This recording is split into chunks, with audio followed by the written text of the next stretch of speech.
அன்பு நண்பர்களுக்கு வணக்கம். பழமொழி 400 பதிவேற்றம் 388 பாடல் 386. காப்பு இகந்து ஓடி கழிப்பெறும் செல்வத்தை கோப்பரியான் கொள்க கொடுத்தது இராது என் செய்வர் நீத்த பெரியார்க்கே ஆயினும் மிக்கவை மேவின் பரிகாரம் இல்.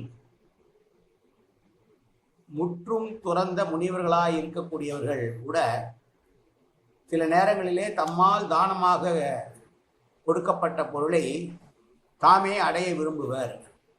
அப்படி அடைய நினைக்கிற முற்றும் துறந்த துணைவிகளை யார் தடுக்க முடியும்? அவர்களை அவர்களை காவல் காத்து அவர்களை தவறு செய்கிறார் என்று சொல்வதற்கு யாரால் முடியாதல்லவா? அதுபோலதான் அரசாளுகிற அரசனானவன் தன்னுடைய மனசாட்சி இல்லாமல் தன்னுடைய குடிமக்களுடைய பெரும் செல்வத்தை வலிந்து கொள்வான் என்றால் அவனை தடுப்பதற்கு யார் இருக்கிறார்கள்? யாரால் முடியும்?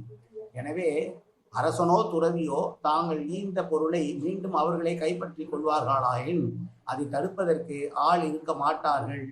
அதை தடுப்பதற்கு யார் இருப்பார்கள் என்று சொல்லுகிற பாடல் இந்த பாடல். ஈகை என்கிற தலைப்பிலே வரக்கூடிய பாடல், கடைசி பாடல் இது. மீண்டும் ஒருமுறை பாடலை பார்க்கலாம். காப்பு இகந்து ஓடி கழிவு பெறும் செல்வத்தை கோப்பரியான் கொள்ள கொடுத்து இராது என் செய்வர் நீத்த பெரியார்க்கே ஆயினும் மிக்கவை மேவின் பரிகாரம் இல். நன்றி, வணக்கம்.